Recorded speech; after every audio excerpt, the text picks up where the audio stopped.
ऐका हो मंडळी, बैलपोळ्याची कहाणी. एकदा शिवपार्वती चौरसाचा खेळ खेळत होते. या खेळामध्ये मात्र पार्वती माता जिंकल्या. तरीसुद्धा महादेव स्वतः जिंकल्याचा दावा करत होते. या खेळाच्या उपस्थितीमध्ये तिथे फक्त नंदीबैल उपस्थित होते. त्यामुळे माता पार्वतीने नंदीबैलाला विचारले की खेळामध्ये कोण जिंकले. तेव्हा मात्र नंदीबैलाने भगवान शंकराचे नाव घेतले. या गोष्टीवर माता पार्वती खूप रागावल्या व भयंकर क्रोधित झाल्या आणि खोटं बोलण्यासाठी त्यांनी नंदीबैलाला श्राप दिला.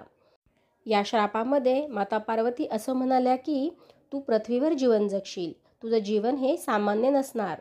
जीवनभर तुला कष्ट करून जगावे लागेल. तुझ्या मानेवर नेहमी नांगरच राहील. माता पार्वतीचे हे बोलणे ऐकून नंदी खूप घाबरले आणि त्यांच्या चुकीची ते क्षमा मागू लागले.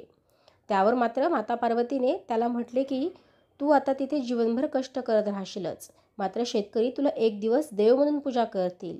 त्या दिवशी तुझ्या मानेवर नांगर राहणार नाही. म्हणूनच तेव्हापासून नंदी बैल पृथ्वीवर वास करतात आणि शेतकऱ्यांसोबत जमीन कसतात. त्यांच्या कष्टाची आठवण राहावी म्हणून बैलपोळा हा सण मोठ्या उत्साहाने साजरा केला जातो.